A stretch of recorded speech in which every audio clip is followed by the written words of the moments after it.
Badman, LB, Rupert, Albert, and the Bishop Paul Brown. Badman for the 2020-2021. And you know what it is. You know Shadrach, Meshach, and Abednego too. This is Paul Rupert. We're back! Coming out with a brand new thought, covered under the blood in which we were born. So we know how to get to. Is for bold, A is for active, D is for determined. When you consider King David valiantly, you have an idea and understanding of taking this. Stay tuned. Hallelujah, revive us again. We are excited to bring fresh commentary, good conversation with two bad men. Boy, you don't want to miss this. Bad Men for Christ. Join us. Stands for determined, just like Peter when he did his first sermon. As the saying goes, bad men for Christ. That is how we'll be for the rest of our life. Sit back, relax, and enjoy our show because we're stuck in the house with nowhere to go.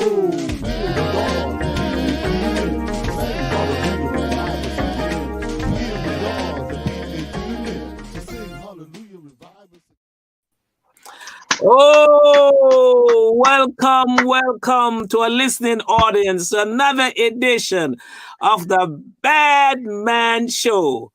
Welcome. How are you doing, Overseer? Man, I am just happy to be alive in this world, in this time, and have a wonderful God who loves me, who loves you, who loves all of us, just watching over us. It is good to be here. Bad Man Show, the Bad Man Show, and it's good to be here with you, Bishop Brown. How are you doing, sir? I am doing wonderful, my brother. I'm doing wonderful. Before we even get in any conversation, I heard a rumor that the Bad Man Show, that the men on the Bad Men can't be all that bad because there's so much laughter and carry on going on. So they how can they be bad men? Because the image that folks have of bad men are mean looking. So what's your take on that rumor? That's because the person never heard the saying, the most scariest man in the room is the one who doesn't have a worry to worry about. That's the one laughing inside, having a good old time, because he don't care when he gets mad. I'll tell you this, to be honest, right? It's the guys who have the most fun or the most deadly. Muhammad Ali. It's the wrong time. Muhammad Ali, he has fun. Look at the ones who went psycho. Mike Tyson, he went psycho. Why? Because he went psycho. Muhammad Ali, pretty. That's why it was the greatest. So I don't know. I can't go with that. Go with just having fun. Well, I am in the same. I'm in agreement with you. But Overseer heard the sad news about a contributor that we have had on this show several times, and take a minute and let folks know a little bit of what has transpired with Prophet Hunt. Yeah, so we had Prophet Hunt on the show a couple times. He's a good friend of ours. We've had him at our churches to work, to minister. He's been in my church quite a few times over the years. He was moved to Atlanta, came from Jamaica, was up here in Jersey for a while, then moved to Atlanta, started ministry there. The ministry was going on. His wife and kids were still in Jamaica, and they were in convocation. And I heard that the night before she read the scripture or prayed, or one of those two, and she was rejoicing, and people said she was rejoicing. They'd never seen her rejoice before. And unfortunately, the following day, the son went upstairs to go get her, and they found her passed away, gone through the Lord in her bed. So our condolences out to Prophet Hunt and to his family and to all those that are close to Stephanie Hunt and the crew there in Jamaica, because it's really difficult. And we just know that he's going through, and he's a buddy of ours, buddy of the show. So we just want to say, man, we love you. If you're watching right now, we love you, and our prayers are with you. And we're saying to our listening audience, please keep that family up in prayer.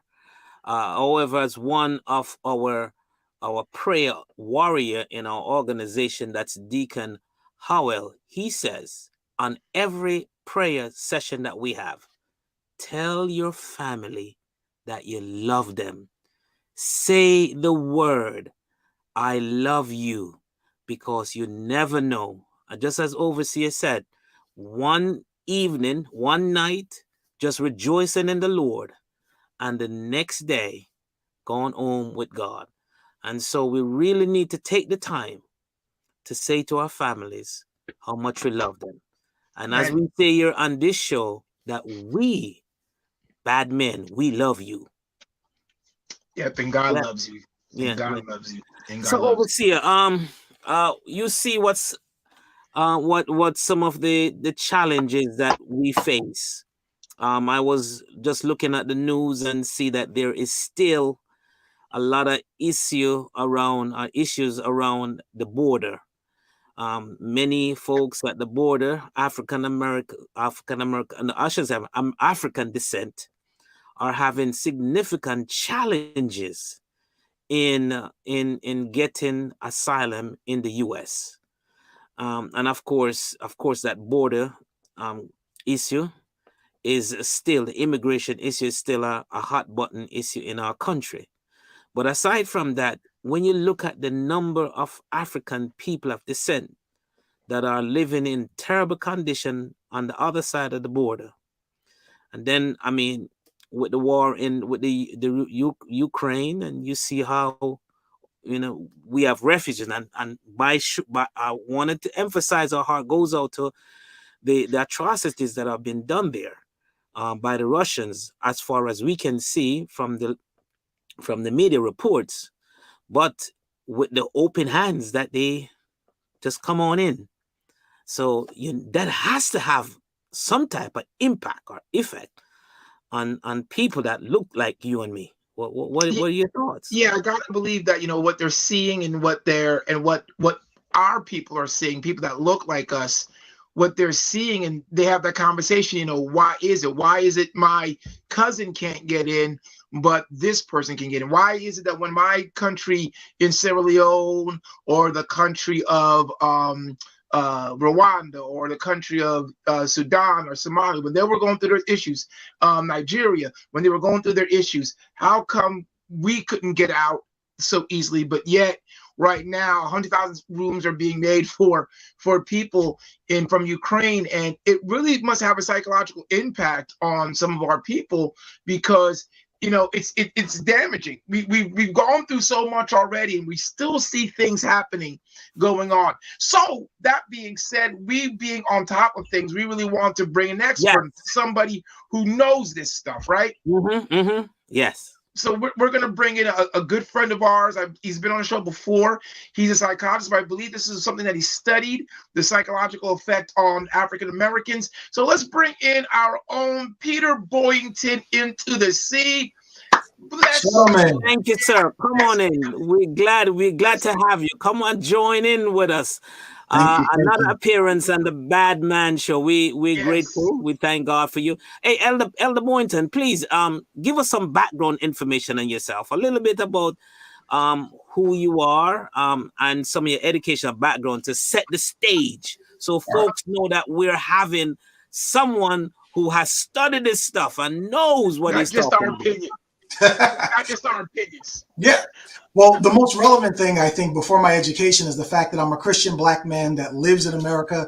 I was born here. I've lived here for 45 years. So I think I have some personal experience that I can bring to the table.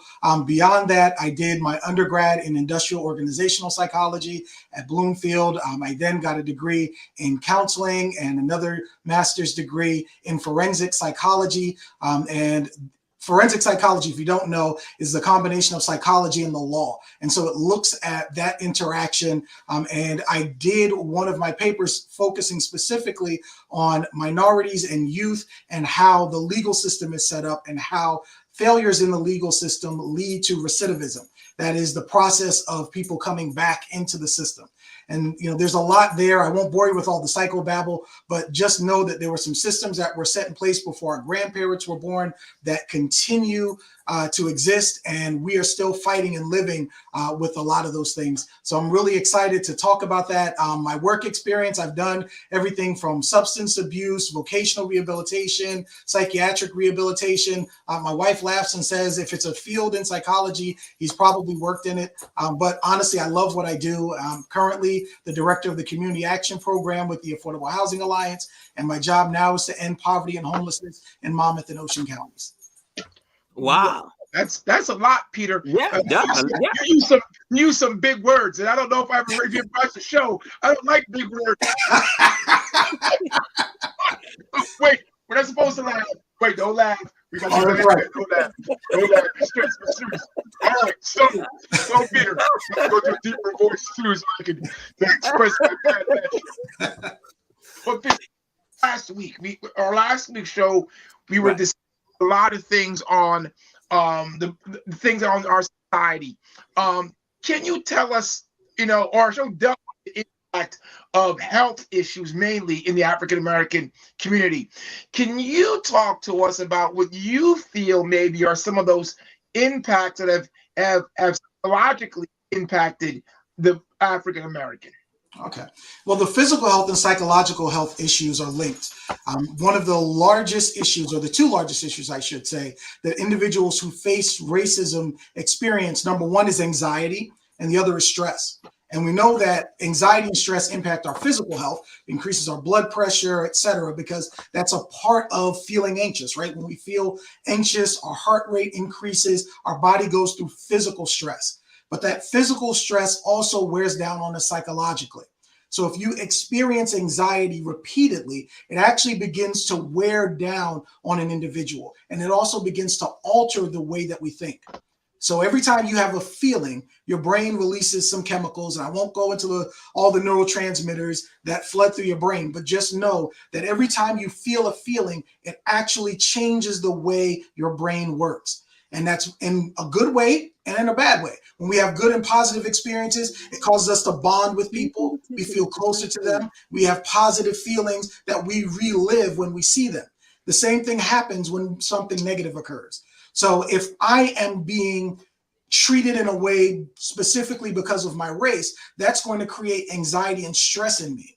And if it happens repeatedly, even if in that moment I'm not experiencing an event, because I'm around that person, it will trigger me to feel those things again. And if that happens repeatedly, an individual can become conditioned.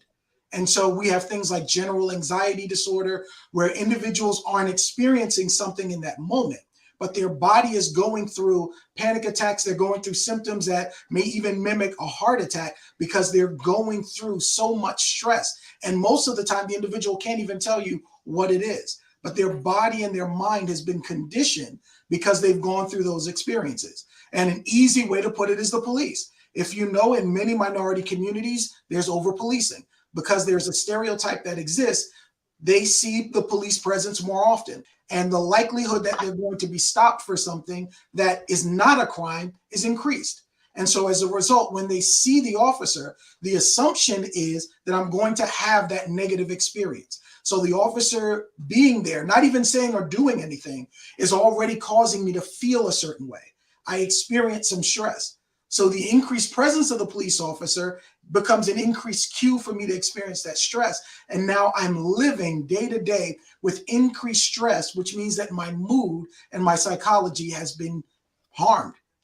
Hey, let me jump in here. Hold overseer. Are you saying to me, Elder Peter, that when I am driving on the highway, even if I'm traveling at the speed limit, 60 miles an hour, I pass that police officer that's in the corner, kind of a little bit away out of sight? Are you saying I'm going through an abnormal a reaction when I keep looking back through the rear mirror, expecting a light to be coming? Yes. So it's only people like me that have that kind of experience?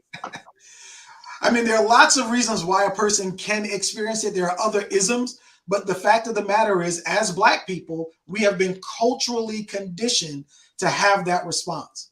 And so whenever you see that officer, even if you know you're doing the speed limit, Yes, you'll feel that tension. And you really don't have a valid reason for why you're feeling it. And expecting them to lights to be flashing. So there's a big word that we use in psychology called operant conditioning. In other words, if I give you something and you have a response, then I can train you. So this guy named Pavlov did it with dogs. You ring a bell, you give them meat powder, the dog starts to salivate. After a while, you can ring that bell and never give the dog the meat powder, and he'll salivate because he's been conditioned. So why is it, so Ella Peter, why is it that Overseer Rupert doesn't have that experience? Because he hasn't been conditioned that way. Can I show you this? Can I show you the look of dismay on my face? Come on. Can I show you the look of this? So there was a movie, I think there was a movie by Disney called Inside Out or something like that, where they had these emotion balls came and there was anger and emotion, and you had these balls and it created things, and the sad balls took over, the person became sad. So are you saying that movie has some validity to it? It has some validity. Okay, so why is it now? So why is it then, Dr. Boynton? Why is it then that me driving down the highway and have no psychological issue with the policeman driving by me, and my friend there, Bishop Brown, driving down the highway, gets some sort of issue? The policeman may never pulled him over. Maybe he's never been pulled over. I don't know if he has. Maybe he's never got a ticket, but yet he gets nervous seeing the man drive by him. It could be a white police officer. It could be a Black police officer. So it's not about color. It's about the office in which they have. Yes. Why is it that he will be nervous even though he's never been pulled over? So he doesn't have to experience it personally. It's a matter of what you've been exposed to. So when we see other people endure something, whether it's through media, whether it's in our communities, the more you experience it either directly or vicariously, that's through someone else's life, the more you begin to associate with it. So I'll give you a personal example. I have a family full of police officers, military. That's what we've done. So all of my early life police experience, police were nice guys. Those were my cousins, the ones I played with, my uncles, all of that good stuff. Until one evening, I was working at Walmart. I went to a Wawa on my lunch break. I left the Wawa. I pulled onto the road and I'm driving, and police officer comes up. I think absolutely nothing of it. He puts on his lights. I turn into the parking lot thinking, oh, he must be going to an emergency. All of a sudden, he follows me in the parking lot, pulls up behind me. He comes out with his hand on his pistol. His partner gets out on the other side with his hands on his pistol. The next thing I know, my car is being surrounded by police officers, and all of them are standing with their hands on their guns like they're waiting for me to do something. Now, I'm like, I know I wasn't speeding. I put on my turn signal. I knew the officer was there. I could see him parked there. He followed me because I was driving a car at that time of night that he felt must have been up to no good. They asked for all of my documents. I said to the officer, I'm going to reach into my pocket and then into my glove box. Is that all right? It wasn't until I heard him call to the officer on the other side that I realized that that gun was trained on me. After that experience, I will tell you, every time I see an officer, my heart starts pounding. My brain is reliving that trauma. Now, over the years, I've gotten a little bit better with it, but I'll tell you, I still feel that reaction just a little bit, and I have to remind myself, take a breath. Remember, you're in the right. You didn't do anything wrong. I'm usually driving the speed limit or riding with the flow of traffic, but that trauma, that real life experience keeps coming back up. Wow. That reminds me of my mama. When she, God rest her soul, when she used to walk in the room with a mean look in her face. I didn't go into a tribal impact also. I was about to get a beating, but that's neither here or there. So this is an interesting thing, because I think a lot of our training as a young man from our parent is when you see a police officer, right? Be respectful, have your hands, on the wheel so they can see them, talk clearly, whatever it may be. But what you're saying is that even though we're trained by our parents that way, if this happens to us, or whether we see it directly or indirectly, we could still be nervous, talk a little bit differently, talk louder, be aggressive, because we really don't know sometimes how we're going to return the stress, because stress causes you to do things sometimes internally that you can't control. So you're saying that that's why sometimes our young people sometimes put themselves in a bad position, is not because of the fact that they're upset, they're mad, or they're aggressive. It's the fact that their stress level has caused them to react. Yes. Wow.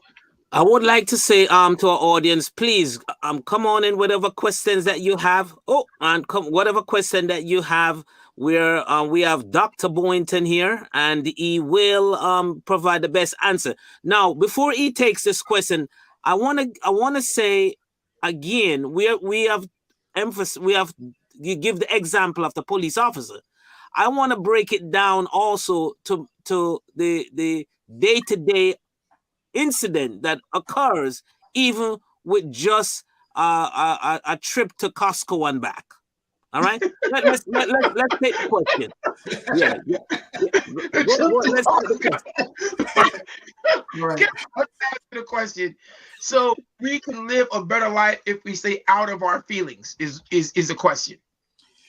I understand what he means when he asks the question, but I would never tell someone to stay out of your feelings. You feel a certain way for a reason. You need to be aware of that feeling. You don't need to be ruled by your emotions. But the fact of the matter is, you have feelings for a reason. They tell you that something is going on. We normally don't feel anxious for no reason. We don't feel stressed for no reason. It's our body priming, making us more aware. When you're anxious, you become more alert. After I became anxious, I started noticing everything that was going on, and I became much more careful. If I wasn't anxious in that moment, I might have done something carelessly and gotten shot. So I would never say don't be in your feelings, but you don't want to be ruled by them. You need to make sure that you acknowledge you're upset, you acknowledge whatever it is that's going on, and you manage whatever that is. All right, so now let's go to the smallest day-to-day thing. Because not everybody gets pulled over by the officer. Overseer Rupert seems like he's been blessed that they just drive by him. No.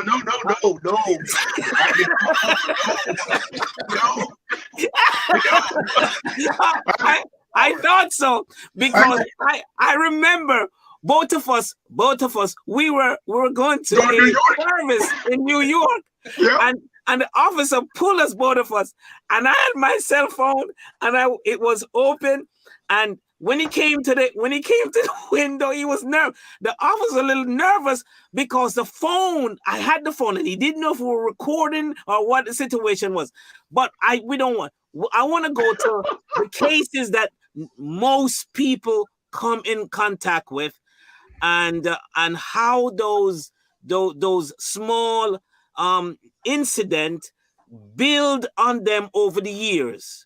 Absolutely. Here you are at the store in ShopRite or whatever store it is, and that cashier did something to you that they did not do to the previous client, who was a different color. Yes, and different, and the only thing you can see is that I am of a different color than the person, and that's all you see. And how do these small little indifferences, these small little actions by people, whether they do it consciously or subconsciously, how does it affect people of color?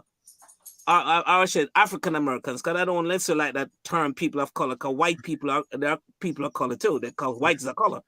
All right. So how does that affect individual over the years?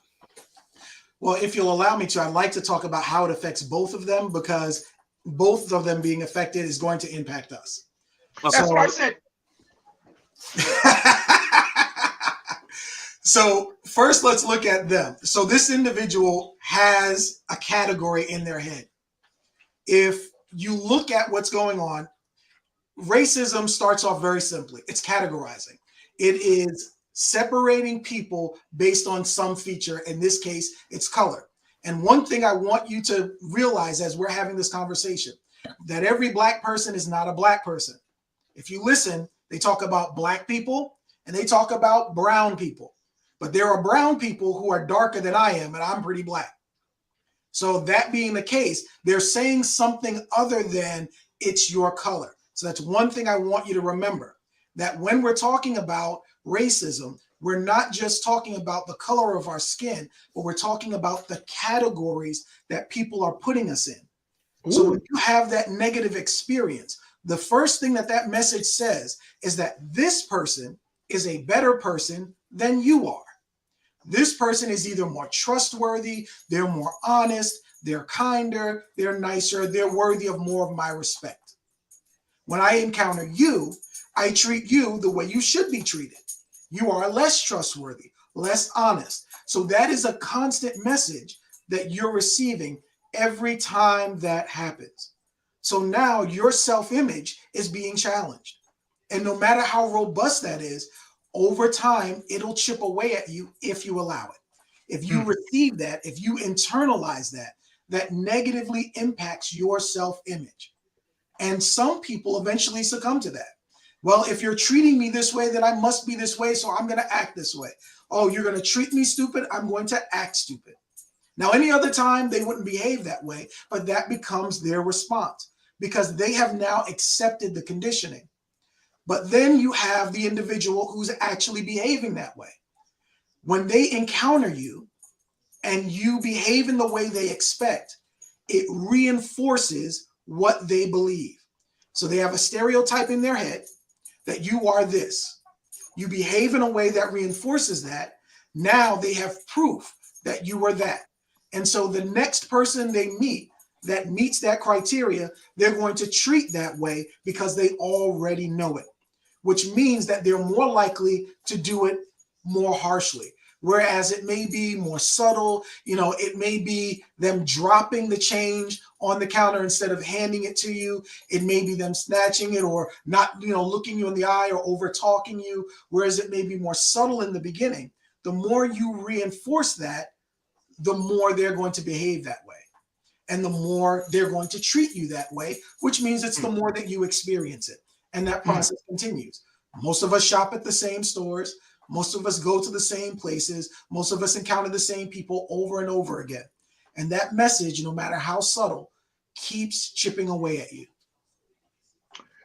That's a great point. And because I've always felt that sometimes just your dress, just your countenance can make somebody react to you a different way. Is it right? No, I'm not saying it's right. Right. I'm saying that is what could happen. And because you can take Bishop Brown comes in his collar, sits in the office, they say, "Oh, Father, let me bring you to the person," because Bishop Brown wears his collar wherever he goes. "Oh, Father," but I come in there with my t-shirt and my jacket on, and they don't know I'm an overseer. They just let me sit there and wait. Because there's no, so that can happen. And it's not because now I say to them, "Oh, I come on to, it's because I'm black and treating me that way," not knowing that Bishop Brown just got the honorary go-out because of his attire or because of his countenance. Right. Maybe he came in smiling, laughing. Hey, everybody, I came in on a bad day with my head down looking like I was mean mugging. Those things play. Now, again, I'm not saying it's right. Right. I'm saying that can be an effect. Okay. Here's another question from Mr. Ken Wall. So would you say that the cashier in the store is just acting out their Pavlovian behavior training? I wouldn't say it's so much Pavlovian, but I will say that it is what they have been conditioned. So the thing to think about in the culture is that, and media is horrible for this, it presents a certain culture as being normative. So in our culture, being a white American is normal. White American names are normal. White American diet is normal. white American culture is normal. Anything that is not white American is strange. So if you have a funny sounding name, then we Anglicanize it. It's subtle racism. You know, we can't say Pollyanni, so, you know, we'll call you Pollyann. No, that's not my name. Right. And it's those little things. You know, I have a couple of staff that, you know, have come from different parts of the world, and their names are not difficult. You know, I had one girl, she was like, oh, just call me 80, like the number. I'm like, that's not your name. What's your name? It's Eriete. So I took the time to make sure I learned how to roll my R so I can call her by her name, because that's what her parents named her. She shouldn't have to settle for being a number because people in the prevailing culture don't know how to pronounce it. And it goes beyond that. I can give you an example. You know, when I go to meetings, my previous assistant director was white. So we would go into meetings. I'm usually dressed in a suit. You know, I have my suit and tie and usually shaved and haircut and all that great stuff. He comes in a little, you know, sloppy, doesn't shave all the time. He's got on a little polo and some slacks and some sneakers. They walk in, they shake his hand, assuming he's the director, and begin talking to him. I'm like, wait a minute. Now, which of us is dressed more professionally? And if you're in a meeting with the man, you should know who it is, especially when you're asking for money. So if you're coming to me, now you're asking me for money, you've just insulted me. And now you expect me to change and accept that and be willing to, you know, go forward. They make certain assumptions because in their mind, the black man could not be over that white man. Now, mind you, he's about 20 years younger than me. It's their mindset. The culture says that that is what is normal, that we don't excel, that we are not as educated, that we don't have those positions of influence or power. Before you take this one, let us take a minute and thank our producers for helping us out. We have Mr. Ken Walsh. Thank you so much. And Mr. Albert Minot. We truly appreciate. These are the two producers on the show. We just want to give a shout out to them. Let our audience know that without their help, we will not be able to bring this wonderful show to them. And also want to make another appeal for our audience to send in your question. I know the subject matter is tight. I know it's something that you really don't want to face, but the reality you live in America. And one of the things that I want to ask Elder Peter, as soon as he finished this question, is what is the best way out to approach these different injustices that we face. So let's take the question from Mr. Walsh and we go on, and then I'll get a chance to ask a question. So he said, well, that is just training to the masses by the media. So he's kind of making a comment, not a question, and that statement. So before you get to your question, because I want to touch base with what Peter was just saying, because I want to bring it more so to, is that then, because you're not really looking at black or white. They walked in, that's kind of more ignorance. That wasn't racism, that's just ignorance. It's more of a prejudice than racism. Can you bring it to, though, how does this, because we're talking about psychological, so how would that psychologically, it might not affect you, right? But maybe there was other African Americans sitting in the room and it might affect them. So how would this psychologically affect people of our race seeing this over and over again, where the boss is actually African American, but they think it's the white guy who's a lot younger, not even dressed the part, and then they say to us, dress the part that you want to be, but they saw you dress the part and they didn't recognize you. Right. How do you think this would affect young people, especially who may see this? Well, honestly, it's what's led to that motto. You know, we have to be twice as good to get half as far. You know, and they believe that. When you see that and it's not addressed, then it cements in their mind that it's not a matter of how intelligent I am. It's not a matter of how professional I am. It's not a matter of how good I am at what I do. It's a matter of whether or not they're going to accept me. And I have to find a way to get them to accept me. And most of the time, that means that they have to diminish who they are, that they have to adopt a culture that is not their own, that they have to become something that they're not. And if we allow that to continue, then ultimately that's where we end up. And, you know, that kind of leads to, you know, what Bishop Brown was saying. As we begin to experience this over time, it's wearing down, it's tearing down on us. And it's not just when I experience it, it's when I see you experience it. And so we need to be able to handle both the stress and the anxiety, and also make sure that we're able to reground ourselves. So when those things happen, if it is possible in that moment to address the issue head on, you address it. So when that happens, I wait. I let them go through their whole thing, and then I let them know. I interject. No, actually, I'm the director. This is my assistant, and immediately reestablish the boundaries. Because if I don't take control in that moment, then I'm giving it over to them. And I am saying, yes, even though you're wrong, and you're going to find out that you're wrong, I'm saying that you still have power to make that mistake. And especially in situations where I know I have to have and maintain that level of authority, I make sure that I'm the one that does it. I'm not asking my assistant director to step in and say, oh, no, that's not my role. I'm stepping in and I'm saying that. And I'm making sure that I'm commanding that space. Well, shouldn't the assistant say that, though, as a respect to you? As a respect to me, it would be nice if they acknowledge that in the moment. But I'm going to tell you, most of the time, he wasn't even aware, because they're blind to that. If that's not what you live, you don't see it. And again, not trying to go through all this psychology, but there was a study that was done with the American Psychological Association, and they broke down 7 steps. And hey, watch behind activism, that was, say again? Watch behind you. Watch behind you.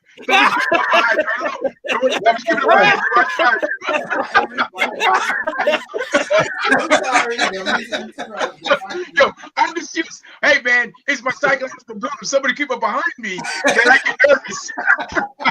Oh, believe me, I saw him coming.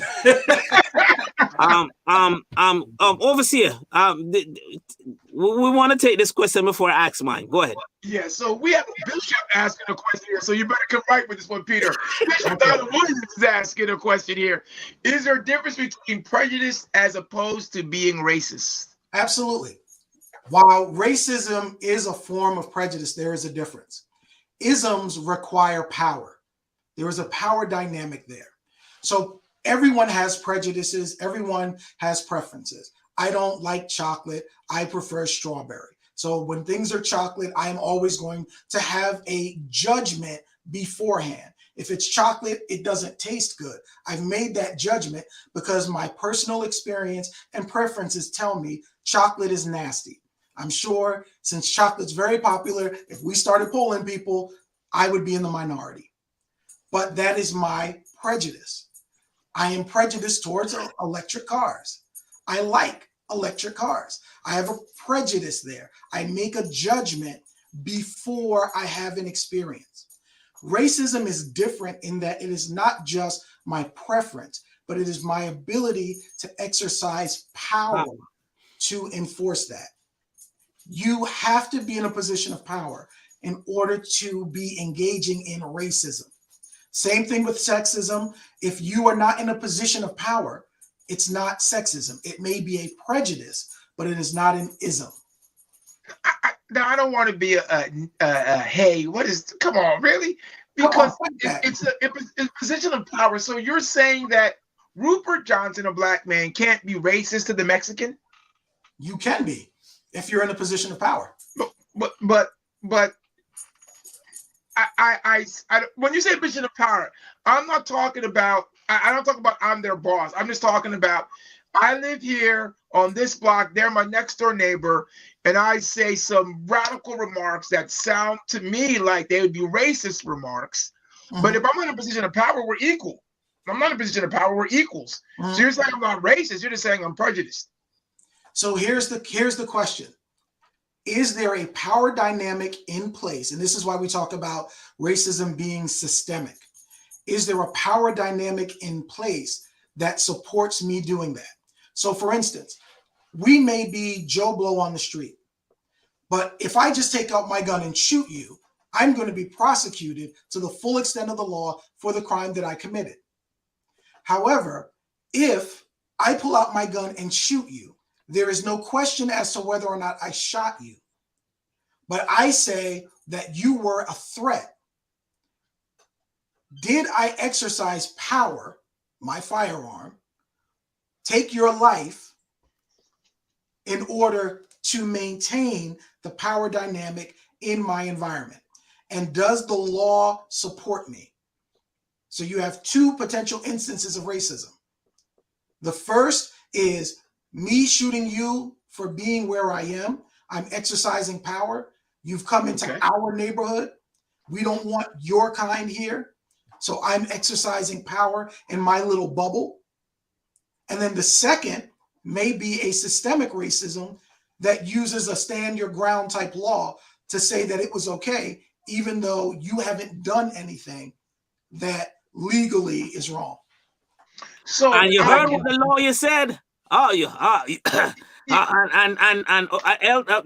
Dr. Boynton, if Elder Debbie agrees with you, Overseer Rupert has nothing to say. So I'm not worried about her.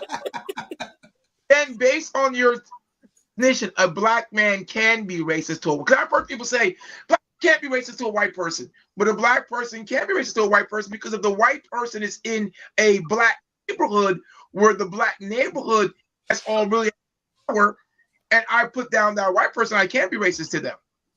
If the power dynamic allows me, absolutely. That's, as a matter of fact, I had that conversation at work.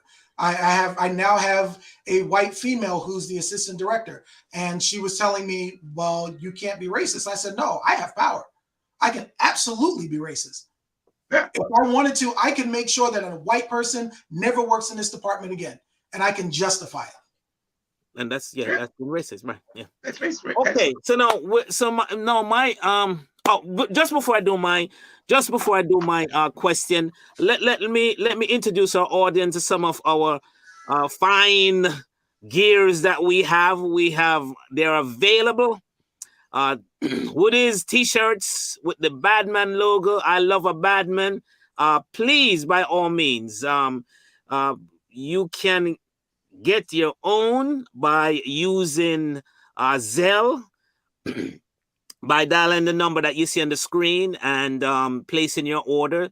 And within a month or so, we will be debuting our website where you will be able to actually just log in and purchase whatever you desire. So we thank you for your support. Overseer, you have anything you want to add to the mercs that we have? I know, just please, Bob, you see my hat on my head, and we have masks, and we have all these different things, and we're really asking you to support us because this support will help us be able to make a bigger reach. We're trying to make as big a reach as we possibly can, but we know we'll take steps. But if you help us with purchasing this merchandise, we can then start making some of those steps we need to make this show be what we think that God wants it to be. So we're looking for your help to help us. So help us help the world with stuff like what Peter's saying right now, because it's really good stuff. So thank you. Yeah. In addition to that, if there's anyone who would like to come and intern with us, we have some position available. Just call in or just send an email to our Badman email address, and we will get in touch with you. And again, thank you so much for your support. So let me get to my question. Elder Peter, so I propose this approach. You said whenever there's an opportunity that you can address the issue, you go ahead and address it. I agree with that 100%. That's what Overseer has advocated on last time we have this conversation. So I give that to him. Wonderful. Now, what I say is there's a situation where you cannot, you're not able to address. So let me give you a typical one, the same one that I raised before. Now, it's the policy when you go out of Costco, they need to check the items, right? The items that are on the receipt with the number of items that are in the cart, right? Right. And so it's my experience, not all the time. I want to emphasize that because it's not all the time, but there's some other employees. They will, as I observe, I see folks that don't look like me with a cart full actually flowing over, and they pull up and they do a little quick glance and mark it and usher them away. So now I pull my cart up, give my receipt, and I reach into my cart and start counting my 8 items. 1, 2, 3.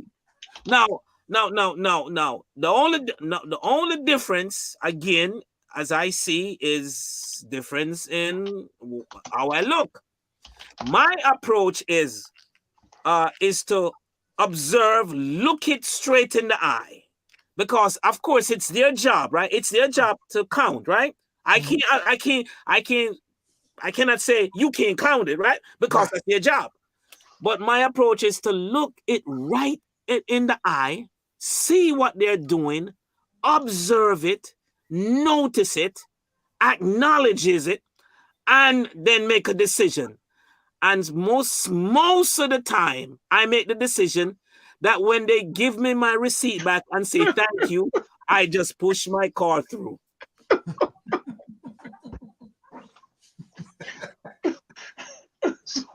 So Peter, address this.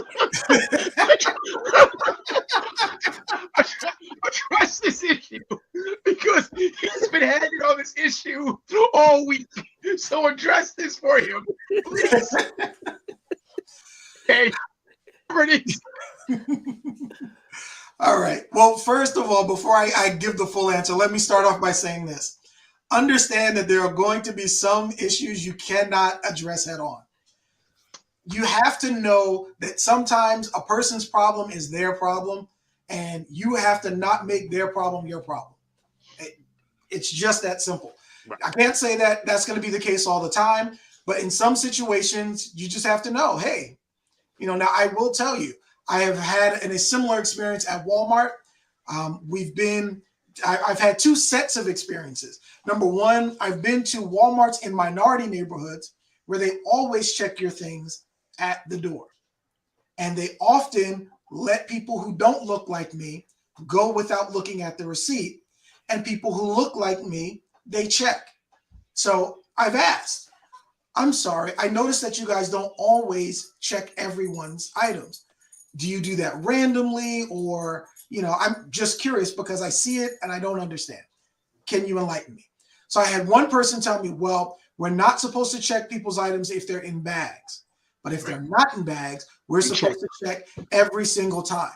So now that changed my conditioning, because the other part of this is sometimes, because we have experienced racism in so many different ways, we sometimes see it when it is not necessarily there. So now I'm looking. Now I will tell you, every time I see the guy that told me that, I always make sure I put my things in bags, even if I don't need them. He looks at me, smiles, and lets me go right through it. So if that was not the case, he now knows that I know, and I'm adhering to the rules, and I'm waiting for him to break that rule. Yep. I've addressed the issue, but I'm also following the rules because now I know. You told me it's got to be in a bag. I don't want a bag for my one little item, but I'm putting it in a bag, and I'm walking with my bag, and I'm so he can see the bag as I'm going out the door. Yep. You have to sometimes take stock in what's going on and analyze the situation. And again, you may not be able to do it the first time. I would advise, if there are a lot of people and it's a long line, it's probably not the time to do it. But if things are kind of slow, a very polite, very cordial, educate me. I'm ignorant here. Explain this for me. And a lot of times when you take that more humble approach, they'll tell you. Now, if they know that they're wrong, they'll probably make up some excuse, but I guarantee you, when they see your face, they're going to remember. And it's going to put them in check. Yes, they will. But Peter, that's what I was saying. I was saying there should be, if you feel slighted, there should be some sort of response. Because just walking through and doing nothing, or at that point, you're justifying what they did, and they're going to somebody else. But if you're taking a step to say, wait a minute, wait, I don't understand what just happened. You have that person now knows that he's being held or she's being held accountable at where she is. And there are more people watching. And now some people, like you said, won't care. There'll be just some people just won't. I don't care if you're watching or not. I don't care. Right. They're not going to fire me, whatever it is. But you still have to do something to let them know. I'll give you an example. I was pulled over by a police officer for having a light out. He was a Princeton police officer, but he pulled me over in the next town over, South Brunswick. So I asked a simple question. Are you allowed to pull me over in South Brunswick being a Princeton police officer? He was, yeah, I am, and got all rude with me. Of course, he was a whiter gentleman. But see, what he did not know was I played softball with about 7 or 8 police officers. So the next day, I went to the police officers. Hey guys, is a Princeton police officer able to pull me to South Brunswick? I was like, yeah, he does, but he has to call a South Brunswick police officer to be there. Well, this is what happened, and I gave it to a lieutenant. The lieutenant said, wait a minute, he gave you a ticket? Did you give him my Apple P card? I gave him his Apple P card. He threw it back at me like it was nothing. Okay, Rupert, don't worry, I'll handle this. On Thursday, I got a phone call from said police officer. Hey, I'm sorry, I didn't know, blah, blah, blah. I said, oh, it's cool, but, just, I wasn't trying to be rude. And I didn't downplay, but I knew he pulled me over because I was a black guy driving my car at night. I didn't want to be hassled. But what he didn't know was I wasn't a stupid black man driving my car at night. I understood the law. And sometimes I don't think you ever should leave something unchecked, because those people will continue to do stuff. That was my point to my good friend Bishop Brown, who had this Costco issue. My sister did let him know we are Christians, and we should wear a Christian hat sometimes. Do what Jesus would do. So Peter, here's another question though. Here's another question I have for you. So do you think that psychologically there are people who are purposely setting systems in place? This is a question I think that really people want to know. Purposely setting systems in place to affect us, but don't know that they're doing it. Yes. I'll say this. So going all the way back to about 1711, 1712, a historian is probably going to correct me on that. A gentleman by the name of Willie Lynch sat by a riverbank. He was brought to the Virginia colony from the West Indies, and he had a successful slave trade there. He came and said, listen, I can tell you how to keep African slaves for the next 1,000 years. And he outlined a system that we are still following to this day.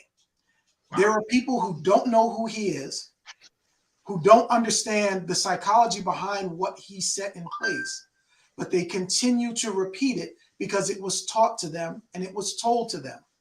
And once you believe the lie, it's the truth.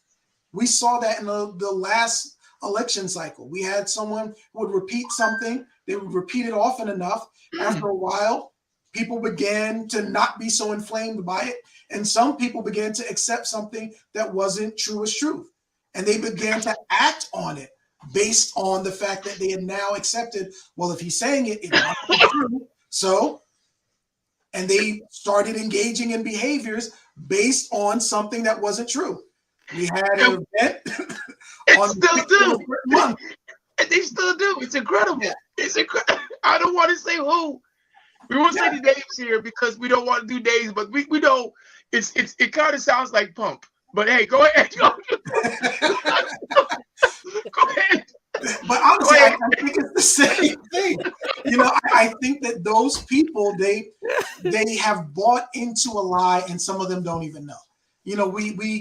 There was a whole thing with, QAnon and all those other things. People heard something, they believed something small, and they started following it down the rabbit hole. And they were making decisions based on that. They weren't going out to say, hey, I want to be racist. Hey, I want to believe all this. But they found something, they believed it, and they just kept repeating actions based on what they had heard. And the same thing is true. It's not just in that large scandal sense, but even in smaller ways. People believe the lies that they've been told. And because they believe that lie is truth, they act on that belief. And that causes them to put things in place because minorities can't be trusted. Because, we are going to abuse the system. Because we're going to do this or we're going to do that. And it's not that they are trying to be racist. They just believe that is fact. Someone explained that to them. They trusted that person, and now they keep moving forward. With all this that's happening, though, Elder Peter, with all that's happening and all that we have covered and discussed on this show on tonight, what are some recommendations do you have for any individual that have kind of internalized these discriminatory actions that they have felt, where their self-esteem there is been marred. They don't feel like a real person anymore, and they just feel as if that they need to live in a bubble, so as to speak. Yeah, fear.